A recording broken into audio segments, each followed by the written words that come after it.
Hello and welcome to our Red Talk, really educational discussion. I'm going to start by talking about one great lesson that I gleaned from this class, and it's a lesson on motivation. The most powerful idea that I took from this class is thinking in positives, and that was in chapter 7, page 176. It points out that the key to understanding a character's motivation is to look at it from the character's point of view. The text points out that characters may be misguided, even totally wrong, but they seldom see their motivations as evil. Good acting is far more than simple imitation. The reason this was so profound to me is that it's a key to understanding a piece of human nature. Everyone has a reason for doing what they do, and in their head they're pretty good at explaining it in a positive way. In his famous book, How to Win Friends and Influence People, this is my personal copy and it's pretty shout out. I've read it several times. Dale Carnegie talks about, and it's right in his first chapter. I'll just go ahead and read it out. And it's talking about 1931, the most sensational manhunt in New York had ever known, had come to its climax after 2 weeks of searching. Two Gun Crowley, the killer, the gunman who didn't smoke or drink, was at bay, trapped in his sweetheart's apartment on West End Avenue. 150 policemen. It talks about the chase, and it talks about when he was captured. Police Commissioner Mulrooney declared that the two-gun desperado was one of the most dangerous criminals ever encountered in the history of New York. He will kill, said the commissioner, at the drop of a feather. But, and this is the important part, but how did Two-Gun Crowley regard himself? We know because while the police were firing into his apartment, he wrote a letter and addressed to whom it may concern. And as he wrote, the blood flowing from his wounds left a crimson trail on the paper. In his letter, Crowley said, "Under my coat is a wary heart, but a kind one that would do nobody any harm." A short time before this, Crowley had been having a necking party with his girlfriend on a country road out on Long Island. Suddenly, a policeman walked up to the car and said, "Let me see your license." Without saying a word, Crowley drew his gun and cut the policeman down with a shower of lead. As the dying officer fell, Crowley leaped out of the car, grabbed the officer's revolver, and fired another bullet into the officer's body. And that was the killer who said, "Under my coat is a wary heart, but a kind one that would do nobody any harm." So Crowley was sentenced to death in an electric chair. He arrived and Sing Sing, and what did he say? He didn't say, "This is what I get for killing people." No, he said, "This is what I get for defending myself."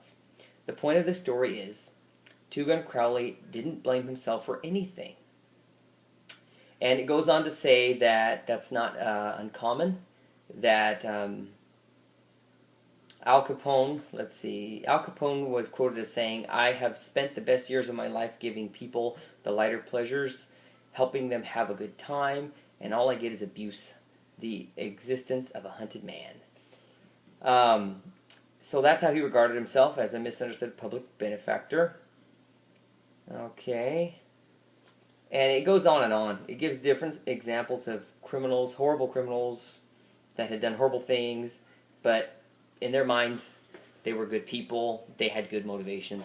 And that, when I read the book, that kind of clicked for me, that when you're trying to portray an evil character, you have to find their positive motivation.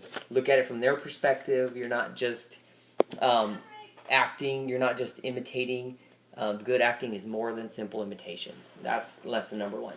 The second lesson I learned from the text was using physiology to control emotions, or outside-in acting. If you need to feel confident for a job interview, it helps to sit up tall and take a deep breath. A firm handshake conveys confidence. In his book, Unlimited Power, Anthony Robbins devotes a chapter to this called Physiology, the Avenue to Success. He points out how big sports stars and political leaders use their bodies to make themselves more confident. And I just so happen to have that book here as well. Another one of my personal favorites. So reading the book reminded me how important it is. And I'm just going to turn to this chapter where it talks about no one consciously says I'd rather be depressed than happy. But what do depressed people do? We think of depression as a mental state, but it has a very clear, identifiable physiology. It's not hard to visualize a person who is depressed. Depressed people often walk around with their eyes down. They drop their shoulders. They take weak, shallow breaths. They do all the things that put their body in a depressed physiology. Are they deciding to be depressed? Yes, they are. Depression is a result, as it requires very specific body images to create it. And then there's a little cartoon of Charlie Brown right there saying that that's the best way to be when you're depressed. Let's see. Exciting thing is that you can just as easily create the result called ecstasy by changing your physiology in certain specific ways. After all, what are emotions? They are complex association, a complex configuration of psychological states. Without having any of his internal representations, I can change the state of a depressed person in seconds. You don't have to look and see what pictures a depressed person is making in his mind. Just change his physiology and zap, you change his state. If you stand up straight, throw your shoulders back, if you breathe deeply from your chest, if you look upward, if you put yourself in a resourceful physiology, you can't be depressed. Try it. Stand up tall, throw your shoulders back, breathe deep, look up, move your body, see if you can feel depressed in that posture. You'll find it is almost impossible because your brain is getting a message from your physiology to be alert and vital, and that's what it becomes.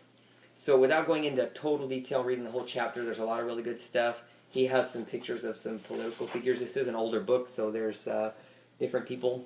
But it talks about how they use physiology, and it just reminds me that that's one great way to be a good actor, is to remember to use the way you're moving your body to access the parts of your brain that you need to perform well. And the third thing that I am taking away from this class is an appreciation of local theater.